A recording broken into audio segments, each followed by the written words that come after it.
तो क्या हाल है आप सबका। तो यार आज हम बात करेंगे बॉलीवुड की एक ऐसे सतरंगी गिरगिट के बारे में जो सिचुएशन के हिसाब से अपना रंग कभी भी बदल लेते हैं। मतलब दिखाने को तो वो डॉलर बिग बॉस पहनते हैं, लेकिन अंदर ही अंदर रूपा की चड्डी पहनकर घूमते हैं। क्या आप भी नहीं समझे? अरे यार मतलब इसके दिखाने के दांत अलग और खाने के दांत अलग है। जो अपने देश से इतना ज्यादा प्यार करते हैं कि कहीं प्यार ओवरलोड हो जाने की वजह से इनकी मौत ना हो जाए, इसीलिए इन्होंने कनाडियन सिटीजनशिप लेकर रखा है, जो बाहर से इंडियन और अंदर से एक प्योर कनाडियन। और ऐसे लोगों को मैं प्यार से फालतू के देशभक्त बुलाता हूँ। जहाँ पर दूसरे सेलिब्रिटीज अपने नेक्स्ट मूवी की प्लानिंग बना रहे होते हैं, वहाँ पर हमारे ये भाई साहब अपनी 4-4 मूवियां लॉन्च कर देते हैं, क्योंकि इनके ज्यादातर मूवीज देशभक्ति पर होता है। देशभक्ति वाली फिल्में बनाने में प्लानिंग की कोई जरूरत नहीं पड़ती, क्योंकि सारा प्लानिंग तो सरकार या फिर आर्मी वालों ने काफी पहले ही करके रखा है। तुम्हें बस अपना कैमरा, 4-5 सस्ते एक्टर और उस मूवी को 2 घंटे तक जबरदस्ती खिंचवाने के लिए कुछ ऐसे चूतियापों से भरे हुए सीन से ऐड करना है, जिसका उस मिशन के साथ कोई लेना देना नहीं है, क्योंकि इन्हें हमारे उस हिस्टोरिकल मोमेंट का इंटरनेशनली मजाक भी तो बनाना है। एग्जांपल के तौर पे तुम मिशन मंगल मूवी में तापसी पन्नू द्वारा पेली जाने वाली इसी बकचोदी को देख लो। रोड से नजर मत हटाना। अब 4th गियर डालिए। 4th गियर डालिए 4th गियर। मुझे नहीं पता कि इस रॉकेट को लॉन्च करने के लिए इस लीवर को खींचने की क्या जरूरत थी, लेकिन जो कि सुनहरी बकचोदी को हमारे सो-कॉल्ड फेमिनिस्ट ने पेला है, तो इसका कोई ना कोई लॉजिक तो जरूर बनता होगा। प्लीज कोई ये मत बोलना कि गांड में डाल लो अपना लॉजिक। एंड मूवी के अंदर ऐसे घटिया सीन्स डालने के बावजूद भी इन्होंने इस मूवी का प्रमोशन ऐसे किया जैसे मानो इस मूवी को देख लेने के बाद हमारे देश को एक बार फिर से आजादी मिल जाएगी, क्योंकि 15 अगस्त को लॉन्च हुआ था ना ये फिल्म। वैसे मूवी के नाम पर देशभक्ति दिखाना जरूरी भी है, वरना 32 करोड़ की बजट में तुम 290 करोड़ का बिजनेस कैसे कर सकते हो। एंड इसी तरह से ये लोग हमारे इमोशन के साथ बिजनेस करते हैं, और देशभक्ति के नाम पर लूटा जाने वाला पैसा कब इंडिया से बाहर चला जाता है हमें पता ही नहीं चलता। और इन फेक देशभक्तों की लिस्ट में जो दूसरे नंबर पे आते हैं वो है हमारे ये भाई साहब, क्योंकि पहले नंबर पे तो कोई और आते हैं। तो यार आओ अपनी छाती पीटते हुए स्वागत करो हमारे कनाडियन देशभक्त मिस्टर राजीव हरिओम घटिया उर्फ फेगू कुमार उर्फ अक्षय कुमार का, जो अपने हर दूसरे इंटरव्यू में ये कहते हैं कि कनाडा ने इन्हें सिटीजनशिप सम्मान में दिया है। About the Canadian thing, I am an honorary citizen. लेकिन शायद ये पूरे देश को पता होगा कि इसने कनाडा से सिटीजनशिप भीख मांग कर लिया है, क्योंकि कनाडा ने आज तक जिन 5 लोगों को ऑनरी सिटीजनशिप दिया है उस लिस्ट में अक्षय कुमार का नाम कहीं पर भी नहीं है। और इसका प्रूफ अक्षय कुमार खुद ही दे देते हैं अपने इस ट्वीट के जरिए, जहाँ पर ये एक्सेप्ट करता है कि इनके पास कनाडियन पासपोर्ट है, बट कनाडा जिन्हें सम्मान में सिटीजनशिप देते हैं उन्हें कोई भी पासपोर्ट नहीं दिया जाता, बिकॉज वो बस एक सिंबॉलिक सिटीजनशिप होता है। अब मेरा अक्षय कुमार से बस एक ही रिक्वेस्ट है कि वो अपने आप को कनाडा का एक ऑनरी सिटीजन बताकर देश के भोले भाले जनता का चूतिया ना काटे। #honesty is the best policy। And अपने इसी ट्वीट में अक्षय कुमार ने ये भी कहा था कि वो कनाडा का सिटीजन जरूर है, लेकिन इन 7 सालों में इन्होंने कभी भी कनाडा विजिट नहीं किया। बट वो बात अलग है कि गलती से 2014 में उनका एक पार्टी वाला वीडियो वायरल हो जाता है जो टोरंटो में हो रहा था, और इसका पुष्टिकरण भी हमारे मीका सिंह जी कर देते हैं अपने इस ट्वीट के जरिए।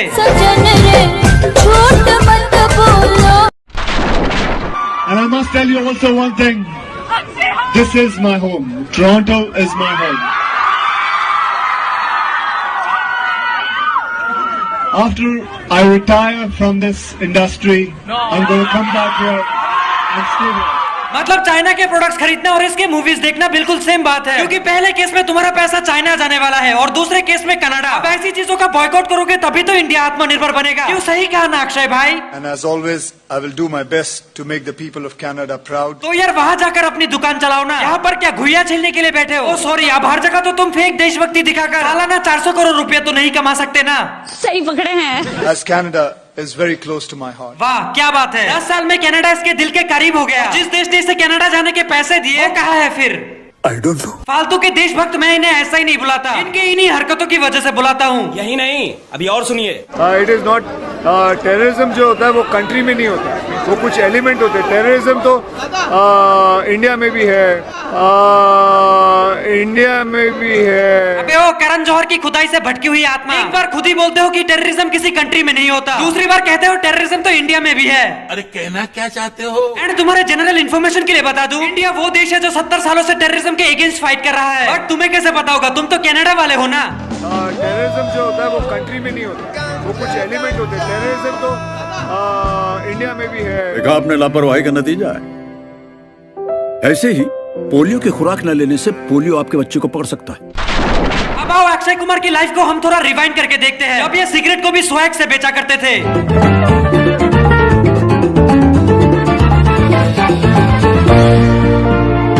हम रेड एंड व्हाइट पीने वालों की बात ही कुछ और है। यस, हम रेड एंड व्हाइट स्प्राइट पीने वालों की बात ही कुछ अलग होता है, क्योंकि इसे पीने के बाद आदमी मुंह से नहीं गांड से धुआं छोड़ता है। और किसी किसी के अंदर तो इसका नशा इतना ज्यादा हो जाता है कि वो बियर की बोतल से बांसुरी बजा लेते हैं। एंड हमारे अक्षय भाई जैसे लोग इस सिगरेट को पीने के बाद कतई स्पाइडरमैन ही बन जाते हैं। स्पाइडरमैन स्पाइडरमैन तूने चुराया मेरे दिल का चैन। स्पाइडरमैन स्पाइडरमैन तूने चुराया मेरे दिल का चैन। देख के तेरे करतब यारा मैं तो बन गई तेरी फैन। अरे भोसड़ी वालों, कोई बताओ ही नहीं, सिगरेट का ऐड बना रहा है ये। यहाँ पर शिलाजीत गोल्ड की नहीं, तो उसके लिए ये बंदरों जैसी बकचोदियां पेलने की कोई जरूरत नहीं थी। लेकिन अब 2020 में इनके अंदर इतना देशभक्ति भर चुका है कि आजकल ये ऐसे एड्स बना रहे हैं। हीरोगिरी ये पीने में नहीं है, ये देने में। इसे ही तो कहते हैं परफेक्ट बिजनेसमैन। पहले सिगरेट को भी स्वैग के साथ बेचो, ताकि लोग सिगरेट पीने को कोई नशा नहीं स्टाइल समझे। और बाद में खुद ही कैंसर का हॉस्पिटल भी खोल लो, ताकि जनता का चूतिया ऐसे भी कटे और वैसे भी कटे। क्योंकि $65 मिलियन किसी के अकाउंट पर ऐसे ही नहीं आ जाते, उसके लिए पब्लिक का चूतिया दोनों तरफ से काटना पड़ता है। बाद में ये सारे पैसे कनाडा ट्रांसफर होने वाले हैं। जोर जोर से बोल के लोगों को स्कीमें बता दे। कई ऑफर्स आते हैं, मैं आपको बताऊं, मुझे कई बड़े बड़े गुटखा कंपनी के ऑफर्स आते हैं कि करो, और अनगिनत सुनने वाले अमाउंट देने को तैयार होते हैं। लेकिन बात उसकी नहीं है। आज इतना बड़ा एक लाइन यहां जुड़ा हुआ है, कहां गया, स्वस्थ भारत, तो उसके लिए मैं ये काम नहीं करूंगा, गलत काम नहीं करूंगा। अब खबरदार, अगर किसी ने मुझे ये वीडियो दिखाकर नीचे ये कमेंट किया हो, बीवी यार सुबह का भूला अगर शाम को वापस आ जाए तो उसे भूला नहीं कहते, क्योंकि सुबह का भूला अगर शाम को वापस आ जाए तो उसे चूतिया बनाना कहता है। एंड हाँ, अक्षय कुमार ने कभी भी गुटखा नहीं बेचा, लेकिन बात अगर विलायती दारू की हो तो तुम्हें डॉलर्स में पेमेंट करने वाला है। अब कहानी कुछ अलग ही हो जाता है। An interesting week. I do what I can. Signature Premier Natural Mineral Water. अब इससे इन्हें कोई फर्क नहीं पड़ता कि इसे पीने के बाद इनके फैंस की हालत सुपरस्टार मुकेश जैसी हो जाएगी, क्योंकि ना बाप बड़ा ना भैया, सबसे बड़ा रुपया, जिसे ये फ्यूचर में कनाडा ट्रांसफर करने वाले हैं। आपके जो बॉलीवुड के साथी हैं इस तरह के प्रोडक्ट्स को एंडोर्स ना करें, क्योंकि बहुत ज्यादा लोग इन्फ्लुएंस होते हैं ये सब एडवर्टाइजमेंट देख के। तो ऐसा है कि जनाब, ऑडियंस को भी पता होना चाहिए किसको फॉलो करना चाहिए, किसको नहीं करना चाहिए, किसको फॉलो करना चाहिए, किसको नहीं करना चाहिए।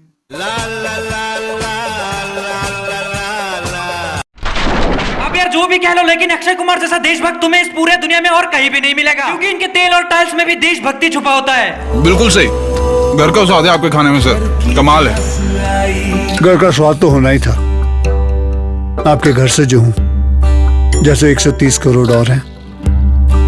फॉर्च्यून ऑयल तेल का डब्बा बेचने के लिए इंडियन आर्मी को यूज करने की क्या जरूरत थी, ये तो खैर इन्हें ही पता होगा। लेकिन मैं इतना जरूर बता सकता हूँ कि इसी तेल का इस्तेमाल करके बड़े बड़े डायरेक्टर्स को सेटिस्फेक्शन देते हैं और किसी दूसरे की मूवी को अपने नाम लिखवा लेते हैं, जैसे कि केसरी और पृथ्वीराज चौहान। प्राइम मिनिस्टर वाला नहीं, हिस्टोरिकल वाला। कुछ बात है इस देश की मिट्टी में, जिससे देश का हर कोना जुड़ा है, और हम भी देश की मिट्टी से बनी टाइल से देश को बनाते हैं। कजारिया टाइल्स, इसे हमारे खिलाड़ी भैया ने खुद मिट्टी खाकर अपने शुद्ध देसी टट्टी से बनाया है, जिसे लगा लेने के बाद तुम्हारा घर टट्टी टट्टी हो जाएगा। अब देखो, अपने देश की चीजों को खरीदने में किसी को भी कोई भी दिक्कत नहीं होनी चाहिए, लेकिन तब जब वो प्रोडक्ट अच्छा हो। क्योंकि अगर तुम्हें कोई आईफोन और लावा ऑफर करे तो जाहिर सी बात है तुम आईफोन ही चूज करोगे। तो चीजों के साथ देश की मिट्टी जैसी वर्ड्स लगाकर लोगों को इमोशनल फूल बनाने की बजाय अगर तुम अपने प्रोडक्ट का क्वालिटी दिखाकर बेचोगे तो इससे लोगों का भी भला होगा, लोगों का भला होगा तो देश का भला तो ऑटोमेटिकली हो जाएगा। समझ रहे हो ना? अब अपन लोग अक्षय कुमार की जिंदगी को और थोड़ा रिवाइंड करके देखते हैं। तो बात है उस जमाने की जब अक्षय कुमार को बॉलीवुड में उतने ही लोग जानते थे जितना कि आप एजाज खान को जानते हैं एज ए एक्टर। तभी संजय दत्त के ऊपर इलीगल वेपन और ड्रग जैसी खतरनाक चीजों को लेकर उनके ऊपर सुप्रीम कोर्ट में केस दर्ज होता है। अब हमारे ये भाई साहब बॉलीवुड की गटर में अपनी डूबती हुई नैया टिकाने के लिए संजय दत्त का सपोर्ट करने लगे, वो भी पोस्टर्स लेकर, क्योंकि संजय दत्त उस जमाने में बॉलीवुड पर राज किया करते थे। ऊपर से उनके पिताजी पॉलिटिशियन भी थे, तो जाहिर सी बात है अपने पर्सनल फायदे के लिए उन्होंने संजय दत्त का सपोर्ट किया था। लेकिन अब एक इनोसेंट बंदे की मौत पर उनसे एक ट्वीट तक नहीं हो सका, सिवाय उस फॉर्मेलिटी पोस्ट के जो ऑलमोस्ट सबने किया। लेकिन 2 महीने बाद सडनली भाई साहब अपने ट्विटर पर ये ट्वीट करते हैं, क्योंकि सड़क 2 को जो प्यार मिला था ना ऑडियंस से, सबका फट चुका था। इसीलिए तो हमारे खिलाड़ी भैया ने अपने लक्ष्मी बॉम्ब का ट्रेलर भी कैंसिल कर दिया था। तो मोरल ऑफ द स्टोरी, ये अपने पर्सनल फायदे के लिए एक क्रिमिनल का भी सपोर्ट कर सकते हैं, लेकिन जब इन्हें कोई अपना पर्सनल फायदा नहीं दिखाई देता, अब ये उसके नाम पर 2-4 ढंग के ट्वीट भी नहीं कर सकते। साले कुत्तों की जिंदगी। And type RIP for them, जो ये समझते हैं कि अक्षय कुमार एक आउटसाइडर है, क्योंकि अक्षय कुमार स्कूल फ्रेंड रह चुके हैं साजिद के, जो पेशे से एक फिल्म प्रोड्यूसर है। ये कोई ऐसे वैसे प्रोड्यूसर नहीं है, ये पूरे खानदानी प्रोड्यूसर है। मतलब इनके बाप भी प्रोड्यूसर, दादा भी प्रोड्यूसर और ये खुद भी प्रोड्यूसर, जो अक्षय कुमार को काफी पहले से काम देते आ रहे हैं। कुमार क्यों? मतलब he is a very big star, मानता हूं, इसलिए क्योंकि वो आपके दोस्त हैं, और आपको इजी एक्सेस मिल जाता है उनसे, इसलिए वो आपकी हर फिल्म में नजर आते हैं। क्या Akshay has been in my school 1 year junior to me, और खिलाड़ी के वक्त जब 1989 के आसपास मैंने उसको ब्रेक दिया था पहली फिल्म। तो अक्षय कुमार को एक आउटसाइडर कहना शायद मेरे ख्याल से 100% सही नहीं होगा। उसके बाद देन आफ्टर तो आओ आप नजर मारते हैं इसके रिलेशनशिप स्टेटस की तरफ। न्यूज और आर्टिकल्स की माने तो इनका रिलेशन हमारे फोन नंबर के जितने डिजिट्स हैं उससे भी ज्यादा लड़कियों के साथ रह चुका है। और कमाल की बात तो ये है, जब ये रवीना टंडन के साथ एंगेज थे, अब इनका चक्कर रेखा के साथ भी चल रहा था, जो उनसे 13 साल बड़ी है। मैं बस इसे उस कैटेगरी का समझता था, लेकिन ये मैंने कभी ना सोचा था कि अक्षय भाई, एक्सक्यूज मी, आप भी? एंड जब रवीना को इसका पता चला तब इसके साथ भी वही हुआ जो हमारे महेश भोसड़ी वाले के साथ काफी बार हो चुका है। उसके बाद ये ट्विंकल खन्ना से शादी कर लेते हैं, एंड शादी के बाद भी इनका कई सारे लड़कियों के साथ चक्कर रह चुका है। बड़ा हरामी हो बेटा। जिसमें से एक है हमारे बॉलीवुड की सबसे खूबसूरत लड़की प्रियंका चू। तभी मैं माफ करना, गुस्से में इधर उधर निकल जाता हूँ। जिसने अपनी खूबसूरती चमकाने के लिए प्लास्टिक सर्जरी भी करा के रखा है। अब इतने सारे बकचोदियों को बिल्कुल सही से अंजाम देने के बाद भी हमारे खिलाड़ी भैया को इतना सा भी शर्म नहीं आया अपने इंस्टाग्राम पर ये पोस्ट करते हुए, जो समाज अपनी औरतों को इज्जत नहीं दे सकता, उसे अपने आप को इंसानी समाज कहने का कोई हक नहीं। अरे चाचा, भांग का कौन सा गोला खा करके ऐसी बकचोदियां पेल लेते हो? क्या आप वो दिन भूल गए जब आपने हमें सड़क पर चलते हुए लड़की को देखकर कुत्ते की तरह आओ करना सिखाया था? अरे आपसे ही तो हमने सीखा था। क्या माल है बोलना। क्या आपको वो दिन भी याद नहीं जब आपने एक फैशन शो को babachaddi.com की जगह naughtycannada.com समझ लिया था? आशिकों में दिल का मुझे जीना मत सिखा, मुंह में ले लंड मुझे छोड़ना मत सिखा, टूटा मेरा दिल उसे जोड़ना मत सिखा, मुंह में ले लंड मुझे छोड़ना मत सिखा। जो समाज अपनी औरतों को चले एक काम कर, 200 रुपए दे और 50 रुपए काट ओवर एक्टिंग के वजह। एंड अब पबजी बैन होने के बाद से अक्षय कुमार को लेकर एक और नया कंट्रोवर्सी खड़ा हो गया है, क्योंकि पबजी बैन होने के ठीक एक दिन बाद इन्होंने एक इंडियन गेम को प्रमोट किया था। लेकिन कुछ दिन पहले उनके एक इंटरव्यू के दौरान जब एक रिपोर्टर ने उनसे मोबाइल गेम से रिलेटेड सवाल पूछा, अब हमारे भाई साहब का जवाब कुछ ऐसा था। घर में बैठ के वीडियो गेम नहीं खेलता, मैं असली गेम खेलता हूँ, बाहर जाके मैं भागता हूँ, स्विमिंग करता हूँ, रॉक क्लाइंबिंग करता हूँ। ये करने से ना मोटापा आ जाता है। मतलब हमारे so called Akshay Kumar mobile games नहीं खेलते क्योंकि इससे मोटापा आ जाता है, लेकिन तुम अक्षय कुमार का ये गेम खेलो, इससे घर बैठे बैठे तुम्हारे 6 पैक एप्स आ जाएंगे। एंड हमारे अक्षय कुमार के पास पैसा ही पैसा होगा। और रहा सवाल इस गेम की, तो इस गेम को मैं भी खेलने वाला हूं, लेकिन 3 महीनों में पबजी को टक्कर देने वाली गेम बनाने के चक्कर में अपना मजाक बनाकर मत रख देना।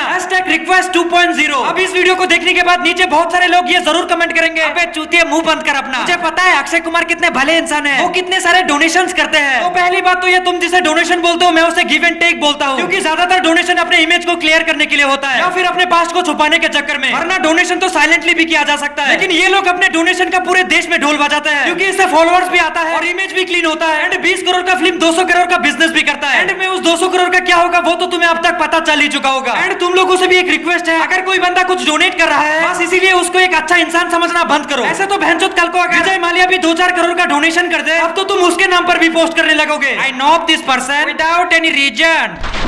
और फिर भी अक्षय भाई थैंक यू प्रॉब्लम्स में लोगों के साथ हमेशा खड़े होने के लिए। अब इसके पीछे रीजन चाहे कुछ भी हो, इससे कोई फर्क नहीं पड़ता। तो खैर यार आज के लिए बस, क्योंकि अभी मुझे अक्षय कुमार के फैन पेजेस से गाली सुनने जाना है। एंड सब्सक्राइब फॉलो वगैरह अपने हिसाब से देख लेना। तो मिलते हैं नेक्स्ट वीडियो में, तब तक के लिए take care and bye bye. क्या बोला? बंडों के हाई फाई नहीं, उसके बाद मुंह में लोगे वाईफाई। क्या मुंह में लोगे वाईफाई? सुनना अरे भाई सुनना, अरे भाई सुनना अब क्या बोल रहा, सुनना अरे भाई सुनना यार, अबे सुनना यार।